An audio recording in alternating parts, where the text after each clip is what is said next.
जिनानं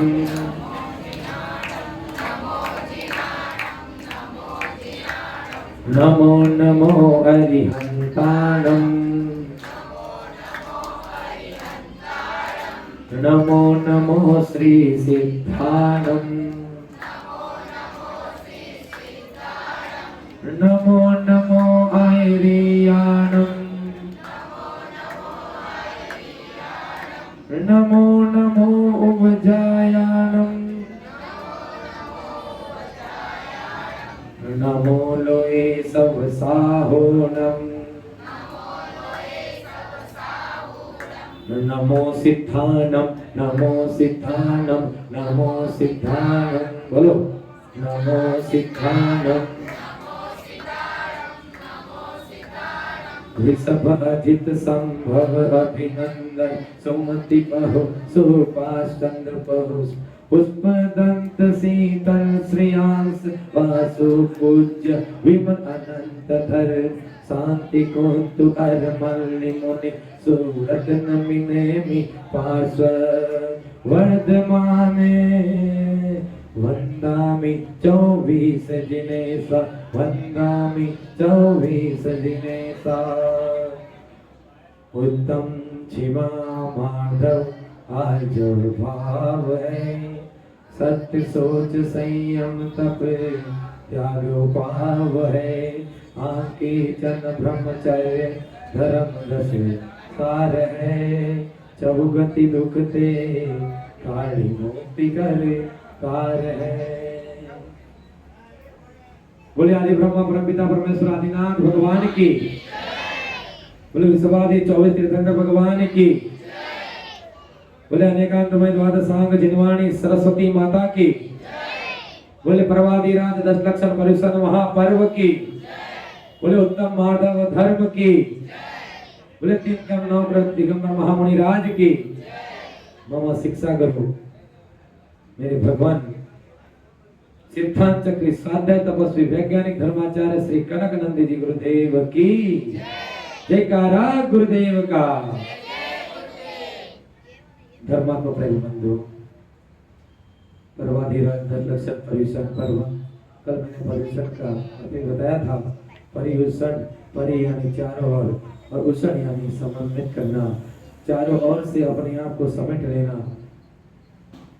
क्योंकि चारों तरफ विकृति अविकारी फैले हुए। संसार में सुख है क्या? संसार में सुख नहीं है।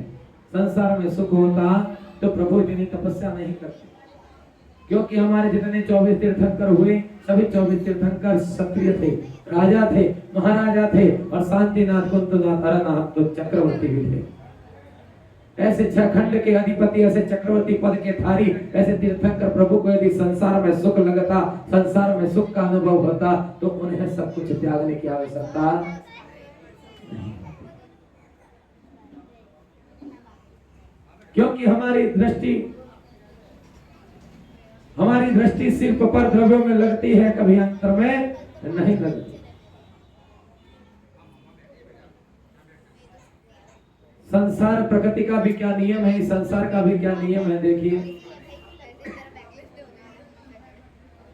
भगवान ने सोचा मैं रहूं तो कहां रहूं, विराजमान रहूं तो कहां रहूं। यदि ये केवल ज्ञान रूपी अनंत गुण, अनंत बल, अनंत वीर्य, अनंत सुख यदि किसी मंदिर में होते तो कोई लूट लेता। ये लोग छोड़ते थोड़ी, सोना चांदी नहीं छोड़ते चोर लोग। तो अनंत ज्ञान, अनंत बल, अनंत सुख के अनंत वीर्य, अनंत केवल ज्ञान की प्राप्ति यदि मंदिरों में होती तो भगवान ने सोचा मैं वहां नहीं रख सकता ये संपत्ति, ये वैभव वहां नहीं रख सकता। कई राजमहलों में रखते, बोलते वहां पर भी नहीं सुरक्षित है, बोलते कहीं गवर्नमेंट के खजानों में तो वहां भी सुरक्षित नहीं है, क्योंकि नेता सब भ्रष्टाचारी होते हैं। तो कहां रखे? ये मनुष्य तो मानने वाला नहीं है। उससे वही प्राप्त कर सकता है जो ज्ञानी हो, ध्यानी हो, आत्मध्यानी हो, जो सर्वस्व को जानने की क्षमता रखता हो, जिसके अंतरंग में श्रद्धा हो, प्रेम हो, समर्पण हो, भक्ति हो, भावना हो, वही इस वैभव का अधिकारी है। बाकी कोई अधिकारी नहीं हो सकता। तो इस वैभव को रखा कहां जाए? तो फिर भगवान भी हमसे तो कम नहीं, हम शेर है तो वो सवा शेर है। उन्होंने कहा रखा, उन्होंने रखा कि मनुष्य के भीतर में है, इस जीव के भीतर, इस आत्मा में ही सारे गुणों की स्थापना कर लो।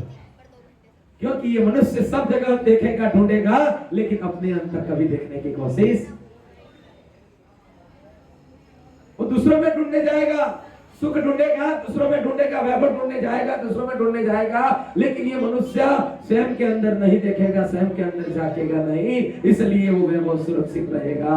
और उस जिसको ये वैभव प्राप्त करना है, वो जो स्वयं के अंदर झांकेगा, जो स्व का ज्ञान करेगा, जो स्वयं को पहचानेगा, जो पर द्रव्य से दूर होकर जो निज द्रव्य को जानने के अभिलाषी होगा, उसको ही ये वैभव प्राप्त होगा। सुनाई दे? नहीं, फिर उधर से सुनाई देगा। मैं आपके लिए कम कर देता हूँ, इधर से, उधर से मैं कम करता हूँ। ठीक है, धीरे बोल रहे हैं, लेकिन उनको नहीं सुनाई देगा। समझ में आ रहा है? तो वैभव कहाँ है? कहीं बाहर नहीं है, हमारे अंतरंग में है।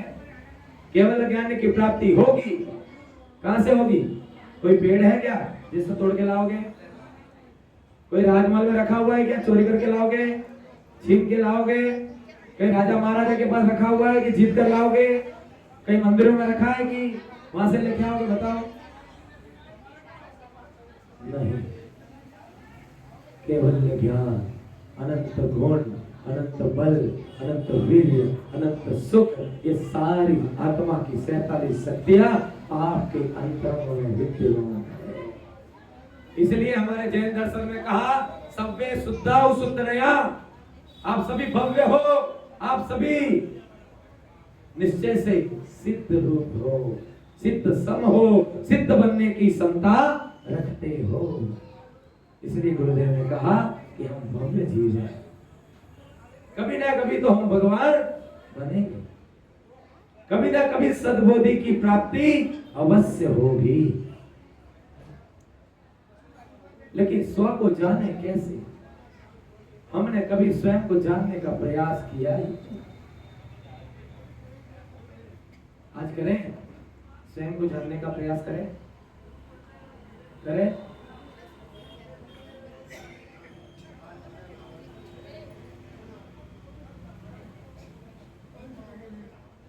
बाहर बैठोगे बातें होंगी, अंदर बैठोगे तो कुछ सीखोगे। आ जाओ, कुर्सी लेके आ जाओ, चलेगा। बस खिसक जाओ, इधर खिसक जाओ। जिनको नीचे बैठा जा रहा है वो तो बैठो, बाकी कुर्सी अंदर ले आओ, ऊपर बैठो। और बाहर बैठे और भी जो अंदर आए या फिर मौन हो जाए। चलिए, बोलो, ये तो बात नहीं करे, अंदर आए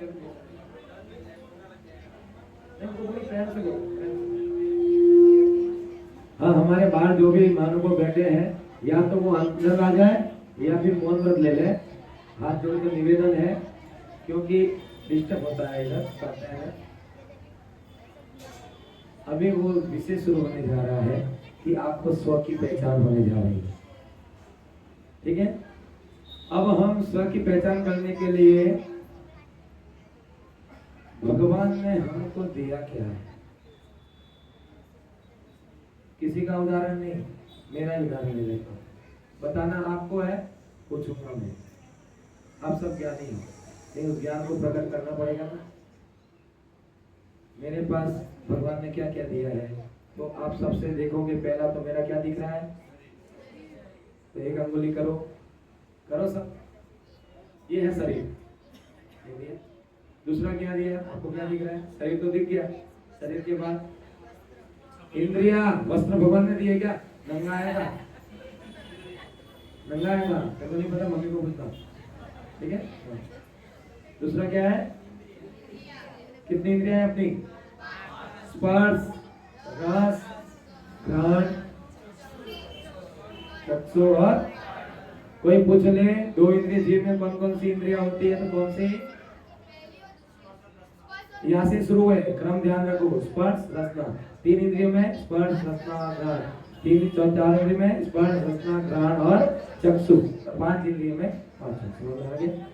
कोई पूछ ले तो ज्यादा दिमाग पे जोर लगाना ही नहीं, और अपना प्रवचन ऐसा ही है, ज्यादा खोपड़ी में जोर लगाने की आवश्यकता। लेकिन ध्यान रखना, ज्ञान सब सब चीजें सरल होती है, लेकिन कठिन कब तक लगती है? जब तक उसे समझोगे नहीं।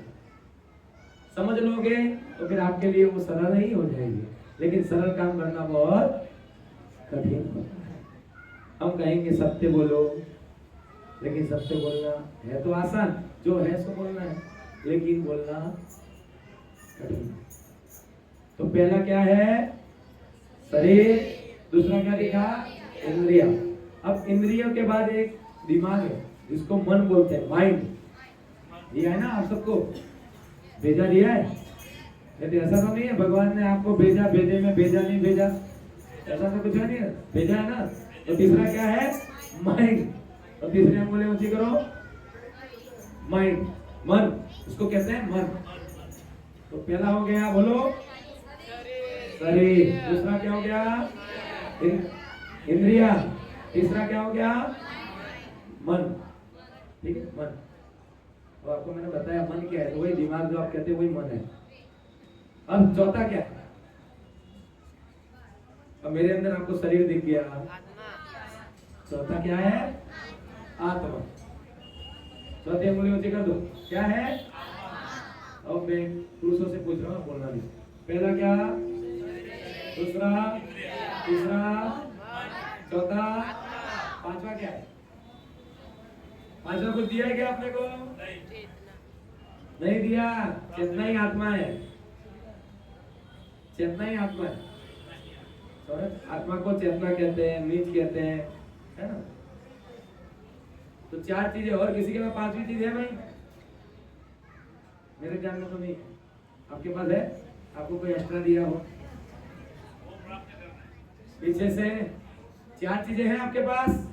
चलो अब यहाँ से ज्ञान उत्पन्न करते हैं, ठीक है। अरे भगवान ने हमको दिया है, कुछ ना कुछ तो गणित होगी, कुछ ना कुछ तो विज्ञान होगा, कितना कुछ इसके पीछे रहस्य अवश्य होगा। चिंतन करने से देखो ज्ञान कैसे प्रकट होता है। अब आप भी ज्ञान प्रकट करोगे। पहला, दूसरा, तीसरा, चौथा। अब इससे एक सूत्र तैयार होता है, गणित के सूत्र पढ़े ना। अब यहाँ से एक सूत्र तैयार होगा, वो सूत्र लागू होगा। देखना, शरीर के माध्यम से, बोलो, शरीर के माध्यम से। अंगुली पे रखते जाओ हाथ, तो यार शरीर के माध्यम से इंद्रियों के वशीभूत होकर मन जो क्रिया करता है, क्रिया यानी कर्म, मन जो कर्म करता है उसका फल आत्मा को भुगतना। समझ आया? अब मैं बोलूंगा नहीं, आपको बोलना है।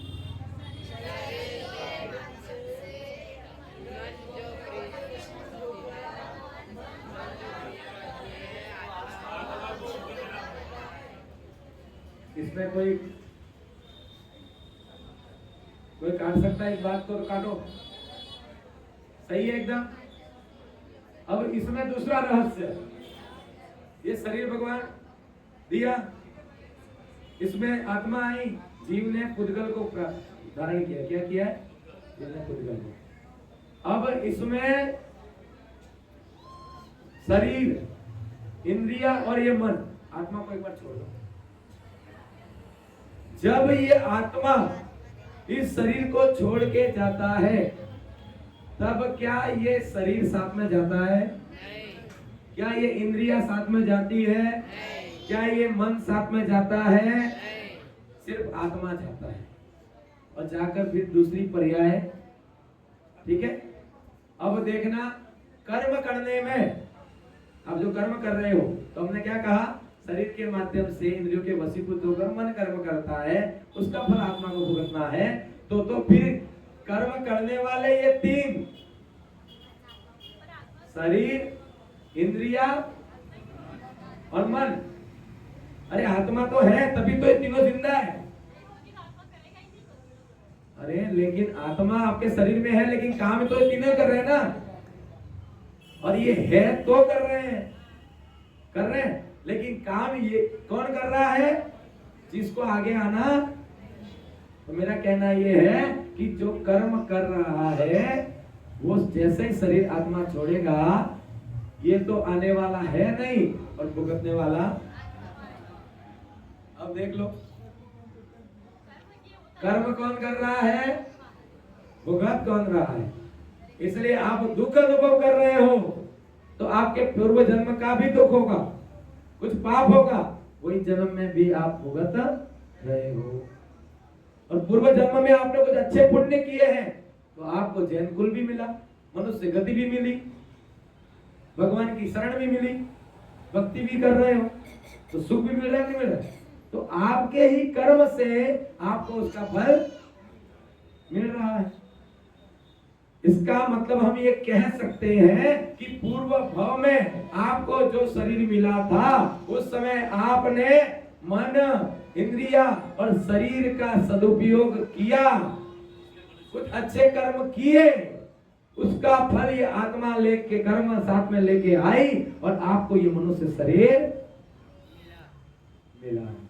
और इस बात को अभी आपको ज्ञान, इसलिए मैं अभी कह रहा हूं सावधान हो जाओ। जब भी कर्म करो तो अपने शरीर का ध्यान रखो, इंद्रियों का ध्यान रखो और मन का ध्यान रखो, क्योंकि ये तीनों भटकाएंगे।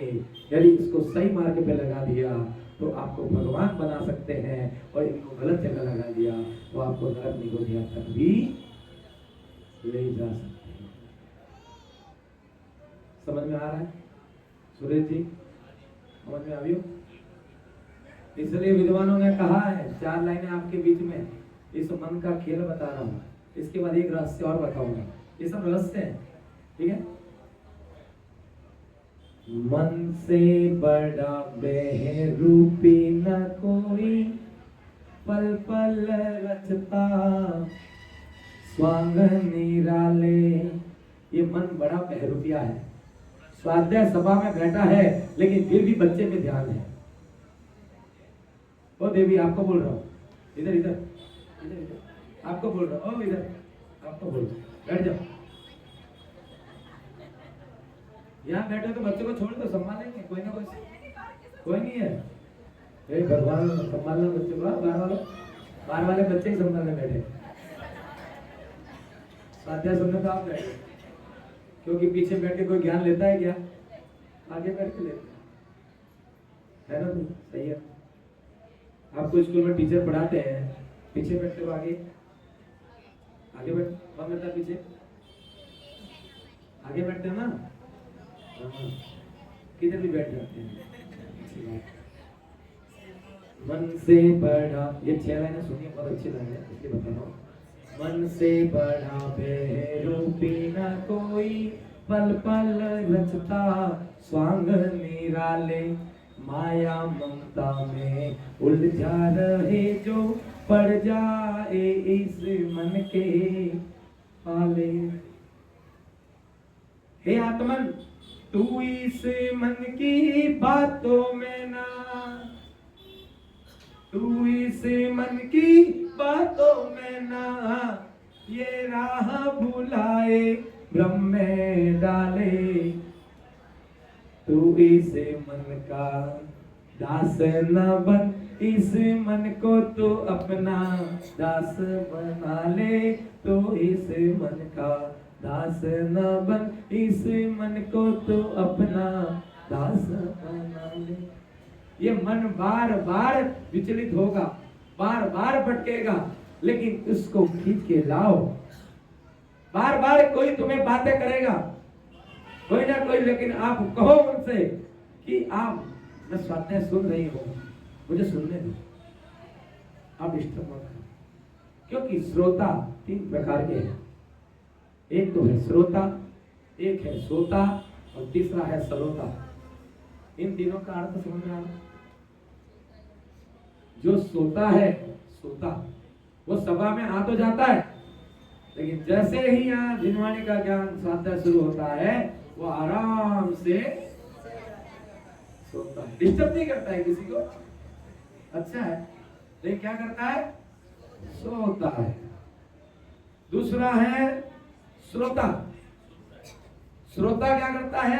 कोई कुछ भी करे लेकिन एकाग्र ध्यान से सुनता है, सुनकर चिंतन कर अच्छा लगे तो ग्रहण करता है।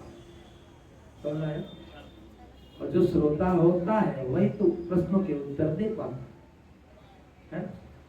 तो एक श्रोता और एक श्रोता और एक होता है सरोता।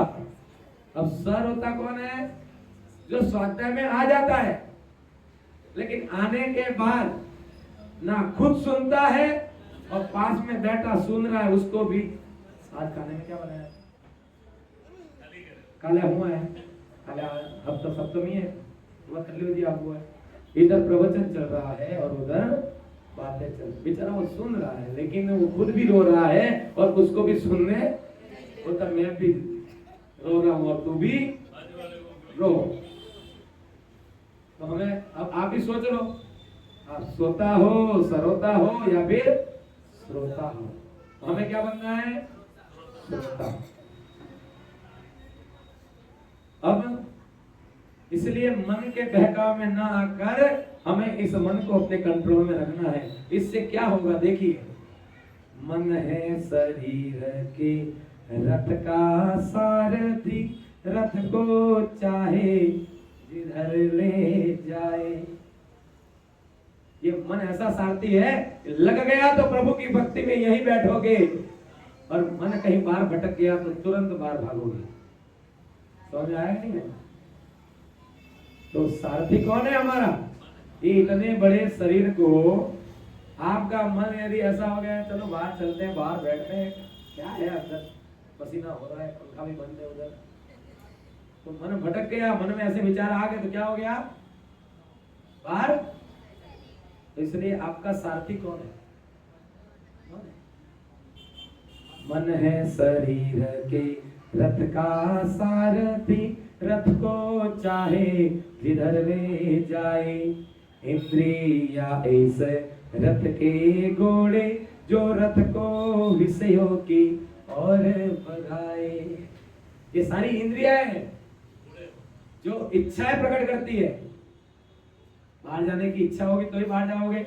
अब घर पे थे, आरती में आने की इच्छा हुई तब आए ना सोना, कि स्वाध्याय में जाने की इच्छा हुई तो आए, नहीं हुई तो नहीं आते। तो बिना इच्छा बिना भाव हुए, और दोनों में अंतर है। प्रश्न में आएगा, याद कर लेना, अच्छे सुनना। एक है इच्छा, एक है भावना। एक है इच्छा, एक है भावना। दोनों है तो विचार, दोनों है तो विचार, लेकिन भावना किसे कहेंगे, इच्छाएं किसे कहेंगे? अभी तो मैं बता देता हूं, प्रश्न पूछूंगा तो बता। इच्छाएं वो है ऐसे विचार जो आपको संसार में भ्रमण करने के कारण बनते हैं, वो इच्छाएं हैं। ऐसे विचार जो आपको 4 गति 84 लाख योनियों में भटकने में, बार बार जन्म और मरण करने में कारण बनते हैं, वो इच्छाएं हैं। उदाहरण बताओ, आपको खाने का मन होता है तो कभी भी कुछ भी खा लेती हो, आपके भाव होते हैं? नहीं, इच्छा होती है। इच्छा ही होती है। लेकिन आप बाहर चले जाते हो घूमने के लिए, कई होटलों में चले जाते हो पार्टियां मनाने के लिए, ये आपकी क्या है? इच्छा है। ये सब क्या है? संसार का कारण बन रही है। क्या बन रही है? बन रहा है कि नहीं बन रहा है? पाप कर्म बांध रहे हो कि नहीं बांध रहे हो? तो इच्छाएं संसार को बढ़ाने का कारण है। ऐसे विचार जो आपको संसार में धकेले, वो इच्छाएं। और ऐसे विचार जो आपको इस संसार सागर से बाहर निकालने का प्रयास करे, उसे भावना है। जैसे पर्युषण पर्व आया, मंदिर आने के भाव हुए, प्रभु की स्तुति, प्रभु की भक्ति, प्रभु का अभिषेक करने के भाव हुए, कर्मों की निर्जरा करने के भाव हुए, सत्संग करने के भाव हुए, गुरु के आहारचर्या में जाने के भाव हुए, प्रभु के दर्शन करने के भाव हुए, गुरु की वैयागति करने के भाव हुए, आहार विहार कराने के भाव हुए, चातुर्मास कराने के भाव हुए, आप उत्तम समा और मार्दव को लक्षण को अंतरंग में उतार कर आत्मा को परमात्मा बनाने का पुरुषार्थ करने के यदि भाव होते हैं, 16 कारण भावना यदि मन में आने लगती है, तो फिर समझना ना कि आप संसार से बाहर जाने के लिए 4 गतियों से पंचम गति, सिद्ध गति जाने का प्रयास आपने शुरू कर दिया है। क्योंकि कहते हैं आचार्य, पुण्य फला अरिहंता। क्या कहते हैं? पुण्य फला अरिहंता। पुण्य का फल अरिहंत पद की प्राप्ति कराता है। और आप पुण्य किससे मिलेगा? भाव करने से। हमारा धर्म भाव प्रधान है, भाव करने से पुण्य मिलता है। इसलिए कहा, मन है शरीर के रथ का सारथी, रथ को चाहे जिधर ले जा। तो आपसे मैं एक प्रश्न पूछता हूं। अभी ये बालिका यहाँ बैठी थी ना? अब इसको बाहर ले जाने वाला कौन? इसके मन में कुछ ना कुछ बात आई, या तो जल पीने गई हो, या उसकी कोई फ्रेंड बाहर आई हो, लेकिन किसने? आंखों ने देखा होगा, और जैसे ही उसकी इच्छा मन तक आई, उसका मन यहाँ से उठकर इतने बड़े शरीर को लेके चला गया। सही कि गलत? शरीर कितना भी भारी हो, शरीर का वश मन के वश में। मन है शरीर के रथ का सारथी, रथ को चाहे जिधर ले जाए। इंद्रिया ऐसे रथ के घोड़े, जो रथ को विषयों की और भगाए। और खेल का चल रहा है, आत्मा और शरीर के मध्य में, आत्मा और शरीर के मध्य में ये मन अपना खेल दिखाए।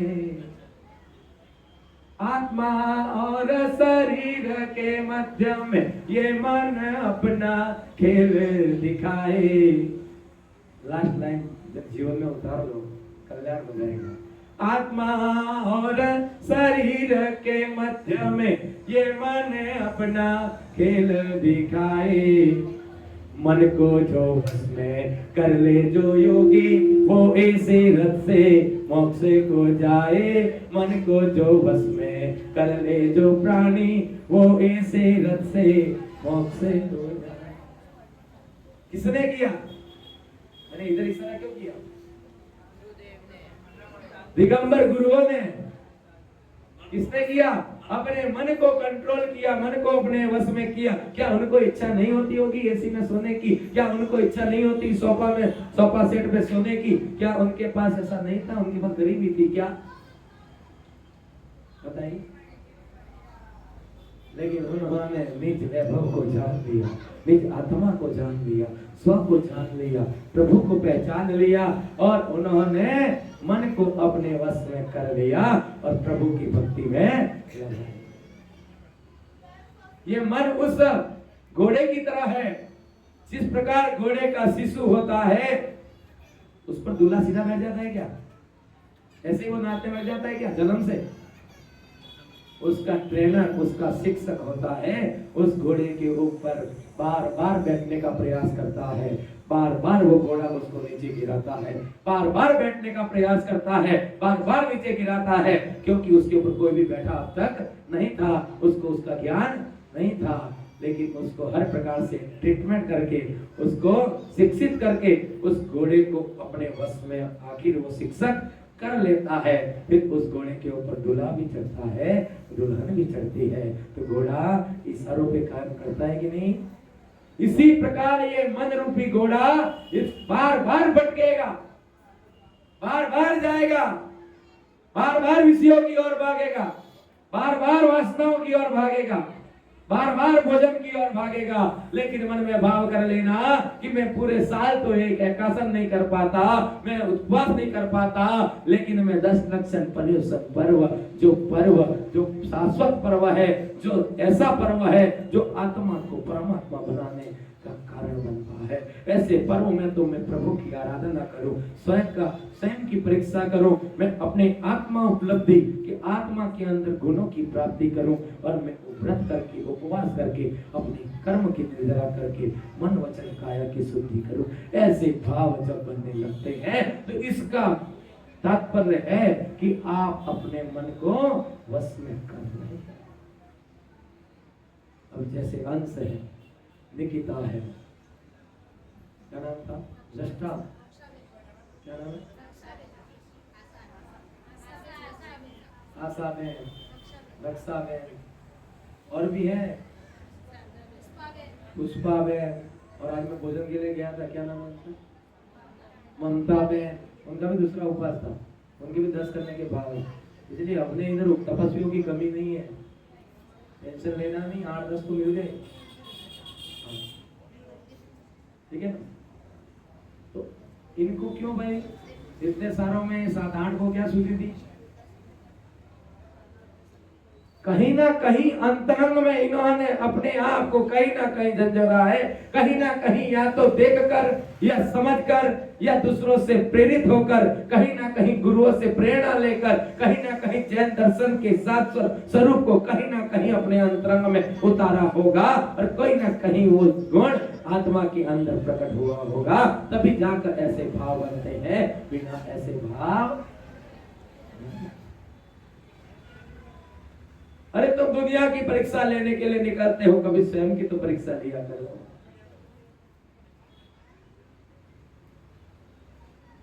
मैं बार बार प्रवचन में पहले कहता था, आत्मा में अनंत शक्ति, अनंत बल, अनंत सुख, अनंत वीर्य, बार बार कहता था, क्योंकि गुरुदेव ने मुझे बताया था।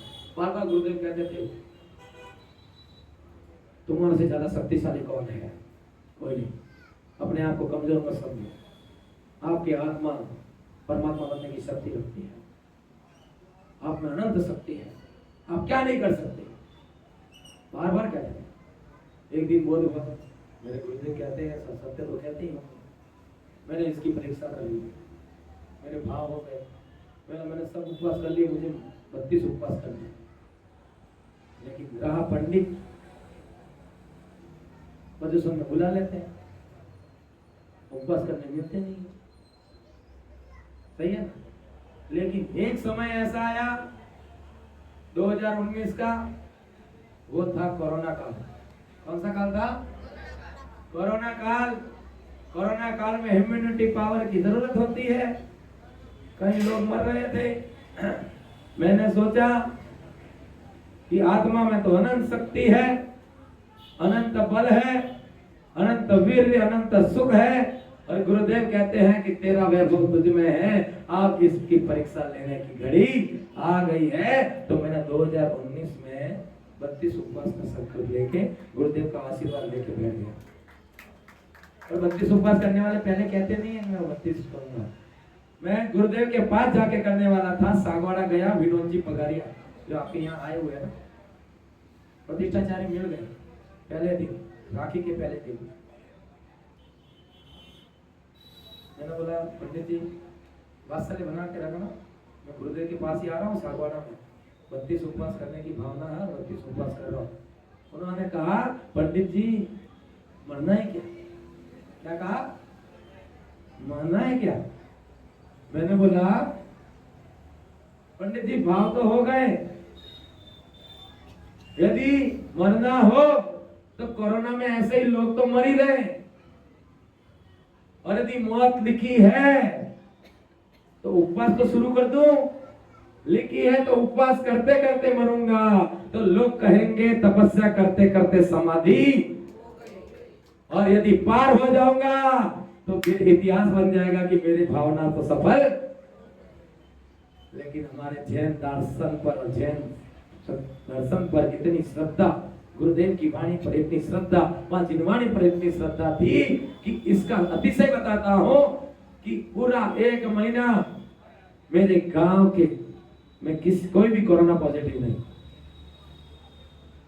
32 दिन कोई कोरोना पॉजिटिव नहीं। और एक दिन इतनी बारिश हुई कि तालाब का पानी मेरे घर को छूते हुए निकला। उस दिन पर्युषण पर्व चल रहा था। उस दिन भगवान का अभिषेक करने के लिए गांव में प्रवेश करने के लिए 9 बजे तक इंतजार करना पड़ा। इसके बाद अभिषेक शुरू हुआ और लोगों ने कहा ऐसी बारिश और इतना पानी इस गांव में पहली बार बरसा है। कहीं ना कहीं यह तपस्या का परिणाम है।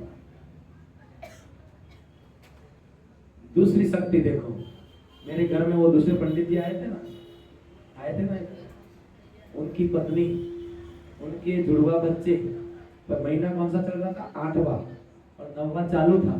अब जुड़वा बच्चे के 9वां पूरा हो कि नहीं हो गया भरोसा। अब मैं व्रत करने बैठ गया, मेरा पारना फिर सुतक आ गया, तो मैंने बोला गांव वाले कराएंगे, लेकिन करूंगा तो जरूर। लेकिन मुख से एक बात निकली, 2 उपवास करने के बाद ही मैंने कह दिया तो मुझे भगवान पर श्रद्धा है, देव शास्त्र गुरु पर श्रद्धा है कि जब तक मेरा पालना नहीं होगा तब तक इनको कुछ नहीं होगा। और हुआ कैसे, सोचोगे तो विचार करोगे।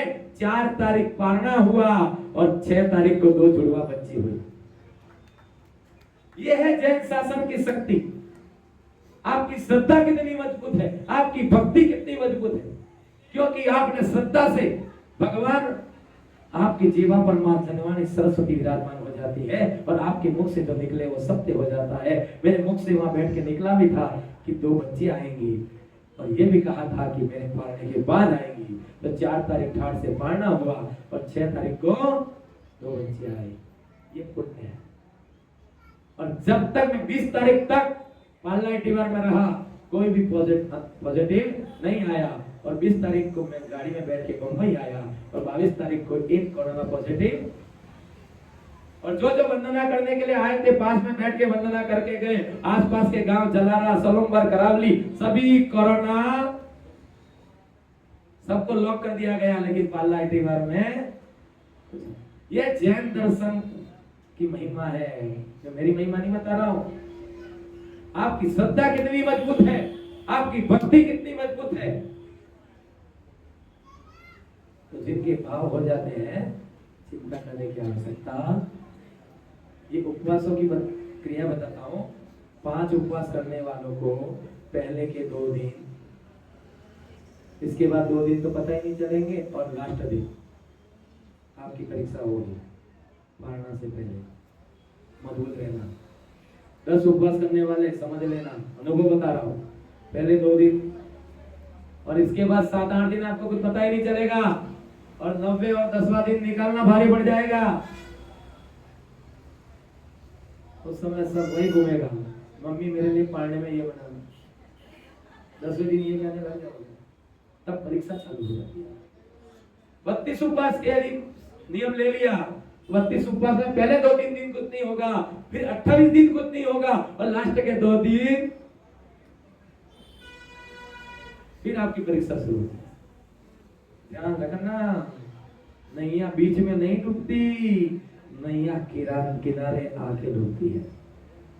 इसलिए आपकी परीक्षा तो होगी, उसमें आपको दृढ़ता दिखानी है। परीक्षा उनको देनी पड़ी तो आपको समझ में आएगा। इसलिए इस मन को अपने वश में रखो। आज उत्तम माधव धर्म, कल उत्तम समाधर्म, जो नहीं आए उसके सुन ले, शॉर्टकट बता रहा हूं। उत्तम समाधर्म आत्मा के स्वभाव में क्रोध के अभाव से जो शांति प्रकट होती है, उस शांति को उत्तम क्षमा कहते हैं। और क्रोध उत्पन्न कब होता है? और गुरुदेव कहते हैं, आपने तो परिभाषा यही सुनी, लेकिन गुरुदेव ने जो परिभाषा दी आज कुछ परिभाषा नहीं थी। कहते हैं कि जब क्रोध उत्पन्न होता है और उस क्रोध उत्पन्न हो रहा है, उसको यदि शांत कर लिया, वो भी उत्तम समाधान है।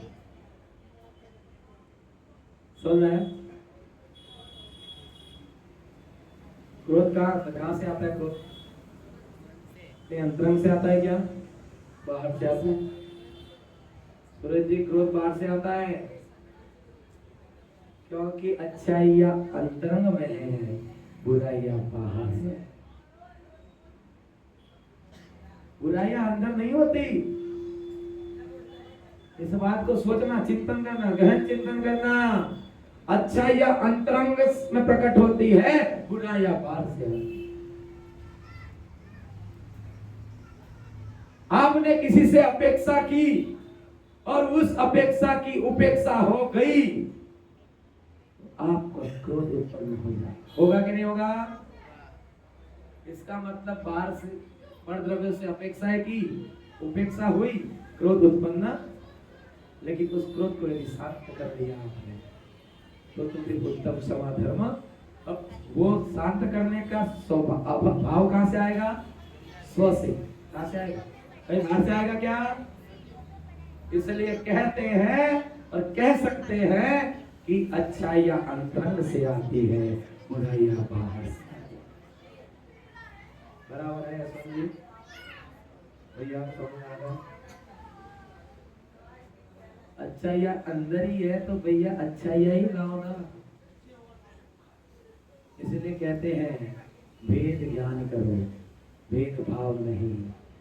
लेकिन आज का युग उल्टा है, लोग आज भेदभाव करने लग गए, भेद ज्ञान करने नहीं करते। इसलिए मैंने कल कहा था आपको अपनी थाली का ध्यान नहीं और आपकी नजर दूसरे की थाली पर। मैं क्या पहन के आई हूं इसका भान आपको नहीं, लेकिन कौन क्या पहन के आया है देखते हो कि नहीं? कुछ तो कुछ भी लेते हैं। अरे आपकी बात नहीं कर रहा हूं मैं, बम्बई वालों की बात कर रहा हूं, उधर कुछ है ना। अभी यहाँ की बात क्यों करूंगा भाई? हाँ मैं गुजरात में बैठ रहा हूँ, अभी मेरे को 8 दिन और निकालना। हाँ वहां जाके फिर आपकी बात करूंगा।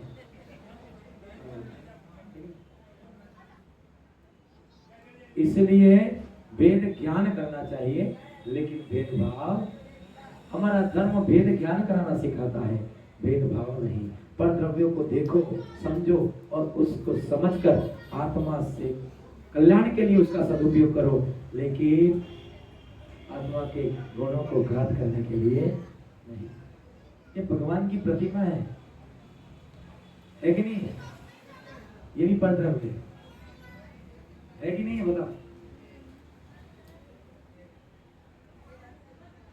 गलत कह रहा हूं?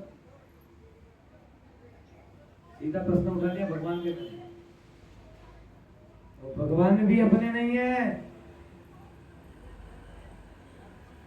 वो तो सिद्धालय में जाकर विराजमान हो, अपने हैं क्या? लेकिन उनको देखकर उनके जैसे बनने के भाव अंतरंग में आ रहे हैं। तो हम क्या कर रहे हैं? ज्ञान, भेद ज्ञान। पहला भेद कर दिया कि प्रभु तुम आप हो, मैं हूं। आप भी आत्मा थे, आपने भी जन्म लिया वर्तमान के रूप में और महावीर बने। आपने भी जन्म लिया, ऋषभ कुमार बनकर और आदिनाथ बने। तो ये भगवान, मैं कीर्ति बन के जन्म लिया हूं और मैं भी कहीं ना कहीं भगवान सिद्ध बन सकता हूं। तो भेद ज्ञान कर रहा हूं। कल मैंने बताया था भगवान कैसे बने, बताया नहीं बताया? भगवान के ऊपर से टपकते हैं क्या? लोग राम को भगवान बोलते हैं, राम क्या ऐसे डायरेक्ट आके मंदिर में बैठ गए? लोग कृष्ण को भगवान बोलते हैं, क्या वो डायरेक्ट बन गए? आदिनाथ भगवान, नेमिनाथ भगवान, महावीर भगवान, उसमें 24 तीर्थंकर भगवान क्या सीधे भगवान बन गए? अरे उनको भी जन्म लेना पड़ा, उनको भी गर्भ में आना पड़ा, उनको भी मुनि बनना पड़ा, उनको भी पुरुषार्थ करना पड़ा, उनको भी तप संयम त्याग करना पड़ा, तब जाकर उनको केवल ज्ञान की प्राप्ति हुई और इसके बाद वो अरिहंत और अरिहंत से सिद्ध बने हैं।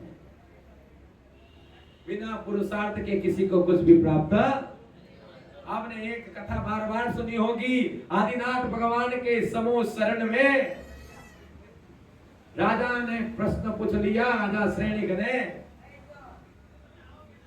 तो आदिनाथ भगवान ने समोसरण में वाणी खिली, उसमें कहा कि ये मरीचि का जीव है वो तीर्थंकर बनने वाला। क्या कहा?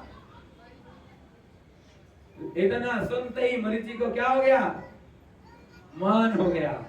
और उस मान कसाई के कारण नंबर तो लगा, भगवान की वाणी गलत तो हो नहीं सकती, तीर्थंकर तो बने, लेकिन अंतिम तीर्थंकर बने। इनके बीच में 22 तीर्थंकर और बन गए। अजितनाथ से लेके पारसनाथ तक तीर्थंकर बन गए, लेकिन वो मरीचि का जीव हर योनि में अलग अलग भटकता। तो ऐसे ही भगवान धर्म की परिभाषा, जन्म अनेक रूप है अनेक मेरे, जन्म अनेक मेरे, मुझसे मिलने न कोई अंतरिक्ष से न आए रे। क्या कह रहा धर्म? मेरी अनेक रूप है, भगवान की अनेक जन्म है। कभी आप पंचकल्याण आदिनाथ का बना रहे हो, कभी चंद्र प्रभु का बना रहे हो, कभी महावीर भगवान का बना रहे हो, है ना? है तो भगवान एक ही है ना? सही है गलत है? रूप है अनेक मेरे, जन्म अनेक मेरे, मुझसे मिलने न कोई अंतरिक्ष से न आए रे। जो जैसा भाव लिए भजता है मुझको, बदले में वही भाव मुझसे ही पाए रे। जिस भावों के साथ मंदिर में आओगे, जिन भावों के साथ पूजा करोगे, जिन भावों के साथ यहाँ भक्ति करोगे, उन वैसे ही भावों से आपको वैसा फल मिलेगा।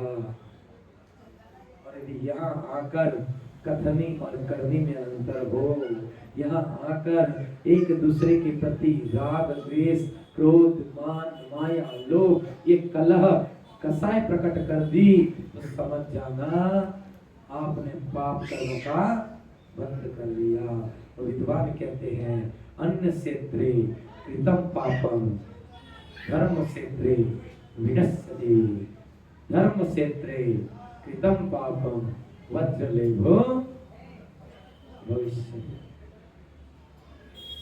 संसार में आप कई प्रकार के पाप करते हो, 108 प्रकार के पाप होते हैं, इसलिए तो 108 बार 8 होती है जाप करने। तो सारे पापों की निर्जला के लिए मंदिर में आके आप माला फेरते हो, पूजा करते हो, अर्चना करते हो, तो आपके वहां किए हुए पाप का निर्जला यहाँ पर हो जाएगी। लेकिन मंदिर में आकर यदि आपने पाप कर्म पाते हैं तो इसकी निर्जला कहीं भी होने वाली, उस फल को तो आपको भुगतना ही पड़ेगा। समझ में आ गया? इसलिए मंदिर में आओ। एक बार एक भक्त भगवान से, भगवान ने कहा तू मेरी बहुत भक्ति करता है, तुझे मेरे जैसा बनना है। भक्त अच्छा था, भगवान से चर्चा हो गई, उसने जिज्ञासा कर दी कि भगवान आपका इतना वैभव, मुझे आप जैसा बनना है तो क्या करूं? सुनना, बहुत अच्छी कहानी है। भगवान ने कहा, भगवान से भक्त ने कहा कि मुझे आपके जैसा बनना है तो क्या करूं? भगवान ने कहा तुझे मेरे जैसा बनना है तो तुझे जाना पड़ेगा संसार में। कहाँ जाना पड़ेगा? संसार कीचड़ है, और यदि कमल खिलना है तो कीचड़ में तो समझ में आएगी। कमल कहाँ खिलता है? जड़ तो कीचड़ में है कि नहीं, लेकिन वहां से कमल बाहर आता है कि नहीं। तो भगवान ने कहा तुझे उस संसार में जाना पड़ेगा, तो वहां से तू मेरे जैसा बनकर यहाँ आ सकता है। ये प्रोसेस है। तो बोलते कैसे? वहां तो बहुत सारे लोग हैं, इतनी सारी खोपड़ियां हैं। भगवान ने कहा मैं तुझे कुछ देता हूं ना। भगवान दयालु है, कृपालु है, दया निधान है, करुणा निधान है, वो तो देते रहते हैं। आप में लेने की क्षमता होनी चाहिए। सही है नहीं? वो तो देते रहते हैं, आप में लेने की क्षमता होनी चाहिए। अब भगवान ने कहा मैं तेरे को एक चीज देता हूं, तू जाना। ऐसे तो तेरे को ये संसार वाले जीने नहीं देंगे, सब एक से एक खोपड़ियां है। तो मैं तेरे को दिमाग देता हूं। क्या देता हूं? दिमाग।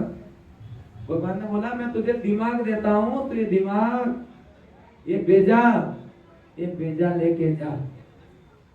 तो भगवान ने बेजा लेके उसको संसार में भेज दिया। तो भगवान ने कहा उसने, लेकिन मनुष्य चालाक है, मनुष्य बहुत चालाक है। भगवान जब तक पत्थर में है तब तक तो पूजेगा, प्रकट हो गए तो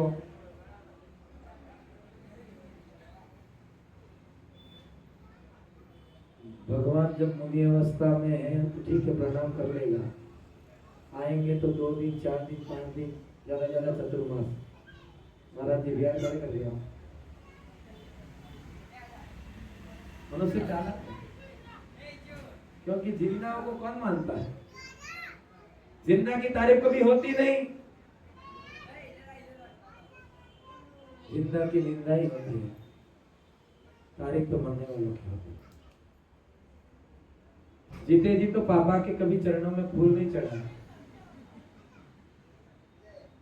जीते जी तो पापा को कभी थाली में रख के पापा को कभी रोटी नहीं खिलाई, कभी मम्मी को एक गिलास पानी ले जाके कभी एक जूस नहीं पिलाया। मम्मी खाट में पड़ी रही, सोई रही, कभी मम्मी आके शाम को ये भी नहीं पूछा मम्मी आज तूने क्या खाया। पापा को ये नहीं पूछा पापा कैसे हो। माता पिता तुमसे कुछ नहीं चाहते, तुम्हारी खुशियां चाहते हैं और तुम्हारा वक्त चाहते हैं। तो ऊपर बुजुर्गों के पास बैठा करो, कुछ ना कुछ अनुभव दे के जाए। लेकिन ये मनुष्य इतना चालाक है, मरने के बाद पश्चाताप करता है, मरने के बाद तस्वीर लगाता है, तस्वीर के ऊपर हार लगाता है, फिर गुलाब के पुष्प रखता है, सामने दिया जलाता है, पुष्प चढ़ाता है। वो तो चढ़ाता है दुनिया वाले आके भी। जीते जी तो कभी माला नहीं पहने, जीते जी कभी सम्मान नहीं किया, जीते जी जय जिनेन्द्र नहीं किया। जब तक खाट में पड़े पड़े बेचारे, कोई मिलने नहीं आया, चले गए तो वाह। इसके बाद तो क्या डिजिटल फोटो बनाया, क्या एकदम मस्त हार लाके चढ़ाया, क्या आगे धूप की सुगंध लगाई है। ये सब मरने के बाद मनुष्य करना चाहिए। इसलिए गुरुदेव कहते हैं जीवन में धर्म करो। जब गुरु आए, कभी कोई मुनि आए तो मुनि के आहार में पहले जाना, मुनि के विहार में पहले जाना। उस दिन अभिषेक नहीं होगा तो चल जाएगा। और यदि मुनि के आहार में विहार में जाने से पहले यदि घर में बूढ़ी माँ है, बूढ़े पापा है, पहले उनकी व्यवस्था करके आना, उनका भोजन करा के आना, उनके पाद प्रक्षालन करके उनकी चरण रज पहले मस्तक लगाना। तो समझ जाना कभी भगवान का अभिषेक करने का नियम लिया और यदि अभिषेक करने नहीं मिला और यदि आपके माता पिता आपके साथ है तो थाली रखना और अपने माता पिता के चरण पर आप जल छोड़कर उस जल को अपने मस्तक पे लगा लेना, वो भी भगवान का अभिषेक है। लेकिन इस महिमा को आप समझोगे तो, क्योंकि माता पिता जिंदा है और जिंदा है तब तक तो सानी सानी नहीं है। तने तेरे खबर खावा मले सांसन रखो, प्रभु नाम लो। सही बात बोल रहा हूँ, अच्छी बात बोल रहा हूँ, कड़वी है। इसलिए जीवन में पहले माता पिता ये दोनों व्यवहार में है, फिर गुरु और फिर प्रभु, ये 4 है।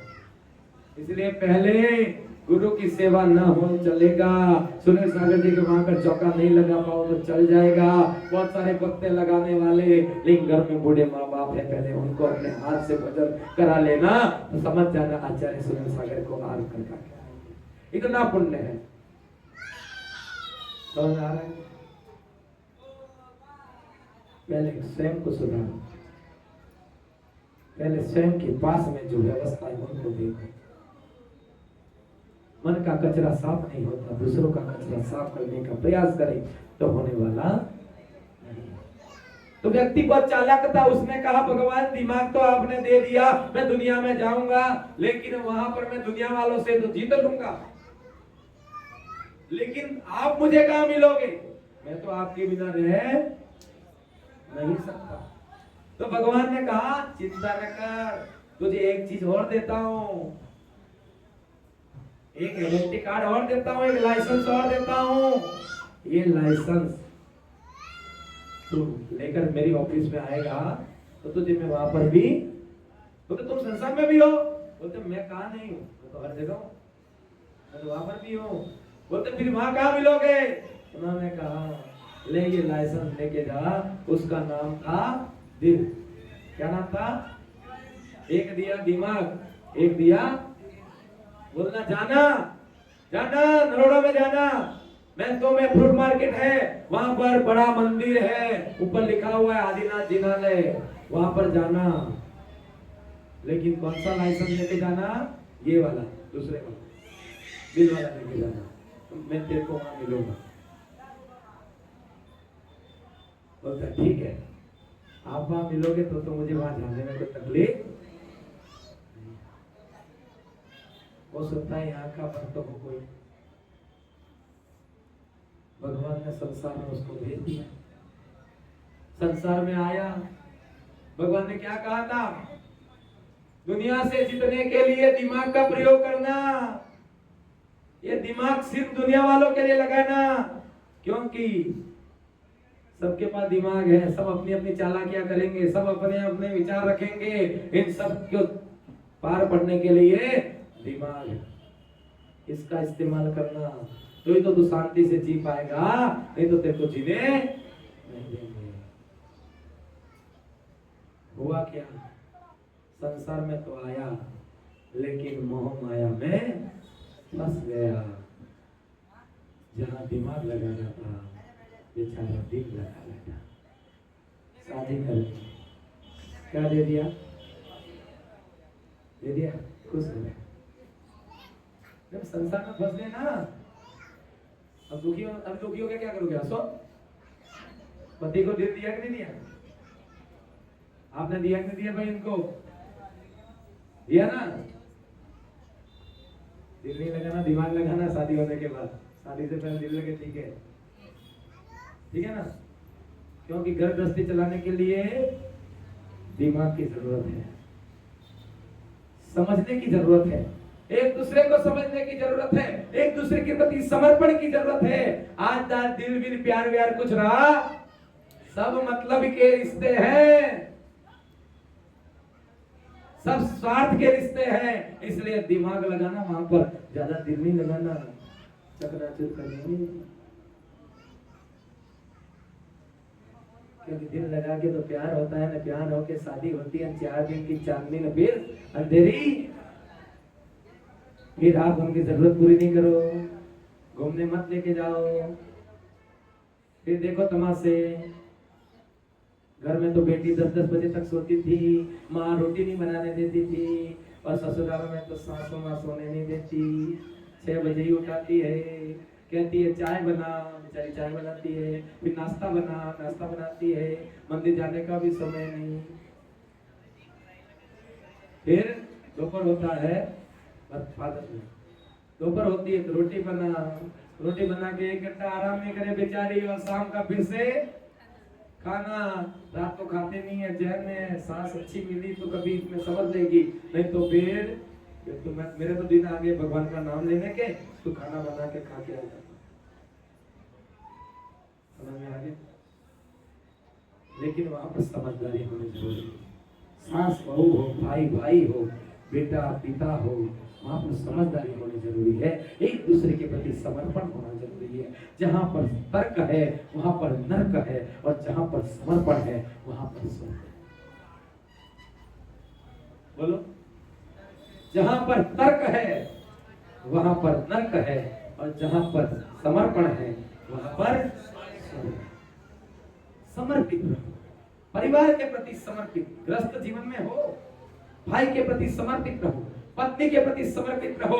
वो पूरा अपने माता पिता का घर का परिवार 20 साल 25 साल तक वहां रहकर छोड़कर आपके घर आई है, उसको रिस्पेक्ट दो, उसको वो प्यार दो जो आप अपनी बेटी को देते हो। आपका वैसे ही ख्याल रखो। ध्यान रखना, जो आप दोगे वही आपको लौट के। आप उसको बेटी जैसा प्यार दोगे तो वो आपको मां जैसे सेवा करेगी, और आप उसको, समझ में आ गया? चामुंडा बन के खड़ी हो जाओगे तो फिर वो सुपरगा बने तो उसमें कोई उसकी गलती। और बेटी को भी चाहिए, यदि वो बहू बनती है तो अपने सास ससुर को अपने माँ बाप समझे और उनकी सेवा करे, वो भी उनकी रिस्पेक्ट करेगी, सेवा करेगी। आप बेटी बन के सेवा करोगे तो आपको माँ जैसा प्यार मिलेगा, पिता जैसा प्यार मिलेगा। इसलिए दोनों पक्षों को समझने की आवश्यकता है, दोनों पक्षों को एक दूसरे के प्रति समर्पण की आवश्यकता है। तो फिर तलाक नहीं होंगे, तो फिर झगड़े नहीं होंगे, तो फिर कलह नहीं होंगे। लोग कहते हैं अच्छा कर्म करते हैं तो स्वर्ग मिलता है, बुरा कर्म करते हैं नरक मिलता है। ये बात मुझे समझ में नहीं आई। आप तो यही कहते हो ना, अब मैं ये कहता हूँ कि जो अच्छे कर्म करता है वो स्वर्ग में जीता है, और जो बुरे कर्म करता है वो जीते जी नरक में जीता है। स्वर्ग नरक और कहीं नहीं है। आपके घर में शांति है, सुख है, अच्छी बहू है, अच्छी बेटी है, अच्छा परिवार है, हिलमिल के रहते हो, खुशी खुशी रहते हो, तो आपको वो घर भी स्वर्ग जैसा लगेगा। ऐसा लगेगा मैं स्वर्ग में जी रहा हूँ, मेरा सब कुछ अच्छा है। और घर में जाते ही तांडव, घर में जाते ही झगड़े, घर में जाते ही ताने, सास बहू कौन, बहू सास कौन, पति पत्नी कौन, पत्नी पति कौन, तो फिर क्या होगा? जीते जी नरक। लाखों करोड़ों की संपत्ति हो लेकिन उसका कोई, समझ में आ गया? इसलिए अच्छे कर्म करोगे तो स्वर्ग में जी रहे हो जीते जी, और बुरे कर्म करोगे तो नरक में जी रहे हो जीते जी। बाकी आगे गलत सड़क। अब हुआ क्या? भगवान ने दो चीज दी थी, दिमाग और दिल, और ये कहा कि जब तू दुनिया के बीच में रहेगा तो वहां पे दिमाग लगाना तो तेरी जीत हो जाएगी, और जब तू मेरे पास आएगा तो दिल लेके आना, मैं तुझे वहां पर मिल जाऊंगा। लेकिन आज होता ये है कि मंदिर तो आते हैं, भगवान के पास तो आते हैं, लेकिन ये पलटू राम, ये रंग बदलने वाला ये मनुष्य, गिरगिट तो ऐसे ही बदला में है। कहते हैं गिरगिट रंग बदलती है, मनुष्य से ज्यादा रंग कोई नहीं बदलता। मंदिर में आते हैं, दिल तो दुनिया वालों को देके आते हैं, अपनी पत्नी को देके आते हैं, और मंदिर में दिमाग लेकर आते हैं, और यहाँ पर आकर दिमाग लगाते हैं, ऐसे करना चाहिए, वैसे करना चाहिए, मैं ऐसे कर रहा हूं तू भी ऐसे कर। ये क्या है? दिमाग है क्या नहीं है? इसलिए क्रियाएं करने में दिमाग लगाना पड़ता है, पूजा करने में दिमाग लगाना पड़ता है। नहीं तुमको उसमें बहुत दिमाग लगाते हो, भगवान का अभिषेक करने में दिमाग लगाना पड़ता है। भक्ति करने में दिमाग मत लगाओ, भक्ति तो प्रेम से करो। जब भक्ति करने से आपको कोई द्रव्य चढ़ाने की आवश्यकता है ही नहीं है, तो क्यों है? इसका प्रवचन कल आएगा, कल आपको बताया जाएगा। शरीर, इंद्रिया, मन, आत्मा, ये कर्म बनते हैं। तो आपने सुना होगा कितने बच्चों के प्रश्न होंगे कि इतना द्रव्य चढ़ाने की आवश्यकता क्या है, इतने फल चढ़ाने की आवश्यकता क्या है, भगवान को द्रव्यों की क्या जरूरत है, तो इसका कारण क्या है? उसके लिए कल मैं बताऊंगा आपको इतने द्रव्य क्यों चढ़ाए जाते हैं, इसके पीछे क्या रहस्य है, क्या गणित है, क्या विज्ञान है, कल आपको सूत्रों के माध्यम से समझाया जाएगा। इसलिए आज मैंने आपको समझाया उत्तम मार्दव धर्म आज है। मार्दव यानी विनय, और जहाँ विनय आएगा वही ज्ञान आएगा। समझ में आया? विनय के बिना ज्ञान, विवेक के बिना ज्ञान नहीं आ सकता। मान कसाय, मान, अहंकार, उसमें तीन चीजें गुरुदेव ने बताई। एक तो है अभिमान, दूसरा है स्वाभिमान, तीसरा है सोहम भाव। बात सुन लो, एक है अभिमान, दूसरा है, तीसरा है सोहम भाव। सोहम भाव, ठीक है? अभिमान किसे कहेंगे? मेरा क्या है, मैं कौन हूं? आत्मा है, कौन है? आत्मा, आत्मा के अलावा मेरा कुछ है क्या? ये शरीर भी नहीं है, इंद्रिया भी नहीं है, मन भी नहीं है, मैंने अभी बताया। आत्मा के अलावा बाकी सब परद्रव्य है। अरे मेरा शरीर मेरा नहीं है, दूसरों का शरीर था, समझ में आया नहीं? तो मेरे आत्मा के अलावा मेरा कुछ नहीं है, इसलिए हम कह सकते हैं कि आत्मा को छोड़कर पर द्रव्यों पर मान करना अभिमान है, और आत्मा के गुणों का गुणगान करना स्वाभिमान है, और प्रभु के गुणों का गुणगान करना सोहम है। बोलो, आत्मा को छोड़कर पर द्रव्यों पर मान करना अभिमान है, आत्मा के गुणों का गुणगान करना स्वाभिमान है, प्रभु के गुणों का गुणगान करना सोहम भाव है। उदाहरण समझने के लिए मैंने 5 उपवास किए, मैं बोल रहा हूँ, मैंने अभी ये भी कहा मैंने 32 उपवास किए, ये अहंकार नहीं था। शब्द सुनना, मैंने 32 उपवास किए, मैंने ये कहकर मैंने अपने आत्म गुणों को जो प्रकट किया उसकी अनुमोदना मैंने स्वयं ने कर ली कि मेरे अंदर ऐसे भाव बने, मैंने किया, और इसको सुनकर आपके भी भाव बन जाए प्रेरणा से। लेकिन मैं ये कह दूं, अभी तक तो स्वाभिमान था, मैंने अपने आत्मा का गुणों पर मान किया कि मैंने अच्छा काम किया, लेकिन मैं ये कह दूं कि मैं ही 32 उपवास कर सकता हूं, आप मैंने किया वो आप नहीं कर सकते, तो फिर वहां पर अभिमान है। तो मैं अंदर समझ में आ गया। इसलिए आप रात्रि भोजन नहीं करते हो तो कहो मैं रात्रि भोजन, मैं 10 लक्षण का व्रत कर रहा हूं, रोज एकासन करता हूं, मैं बाहर का खाना नहीं खा रहा हूं। ये क्या है?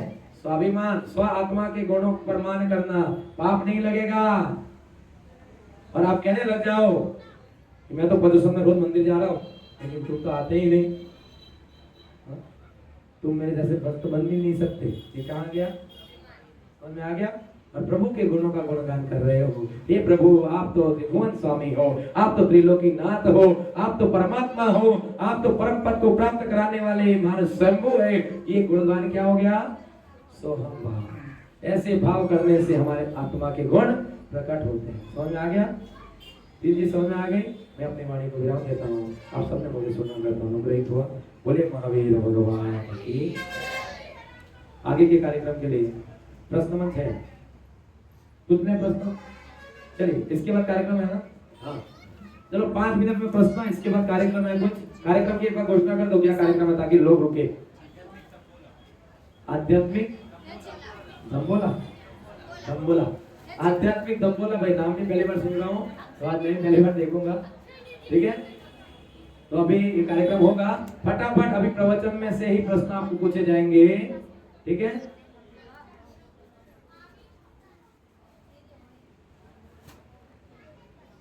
उत्तम मार्ग धर्म, उत्तम मार्ग धर्म किसे कहते हैं? हाथ उठा करो फटाफट। एक और, कोई 2 3 4 और। चलिए पहले तपस्वियों को पूछ लेते हैं, बोलो।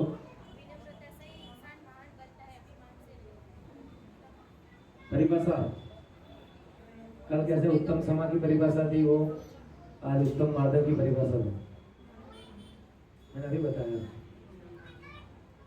आज कौन सी कसाय लोग होगी? बोलो, आप बोलो, परिभाषा बोलो, बोले जरा जी, पूरी परिभाषा बोलो ना। कल मैंने परिभाषा कैसे बताई थी? आत्मा के स्वभाव में क्रोध कसाय के अभाव से जो शांति रूप प्रकट होता है, उस शांति को स्तम क्षमा कहते हैं। अब इस परिभाषा को उत्तम माधव की परिभाषा क्या बनेगी?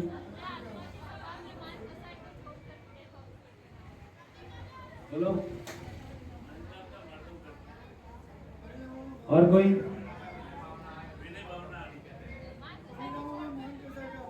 मान कसाय के अभाव से किसमें प्रकट होती है? ऐसा पूरा बोलो ना। आत्मा के स्वभाव में जो मान कसाय के अभाव से जो शांति रूप प्रकट होता है, उस स्वभाव को उत्तम मार्जव धर्म कहते हैं। मृदुता, विनय, ठीक है। इनाम का हाँ दे दो उधर, आजादी को दो। हाँ चलिए, ये तो फाइल फाइल बनाना। हाँ चलिए, दूसरा प्रश्न एकदम सरल प्रश्न है। भगवान ने हमको क्या चीज देकर भगवान ने उस भक्त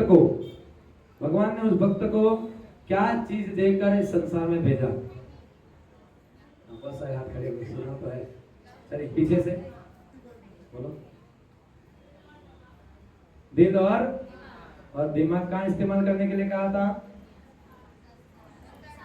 संसार में, और दिल, लेकिन आकर क्या करते हो आप? यहाँ दिमाग लगाते हो, दिल दुनिया में लगाते हो। बढ़िया, बहुत अच्छा, ताली बजाओ। आप पुरस्कार दे दो इनको। यहाँ पर दिल लगाओगे तो ध्यान रखना, इस जन्म में भी दिल नहीं टूटेगा और आने वाले जन्म में भी दिल, गारंटी है। बाहर की कोई गारंटी नहीं है। चलिए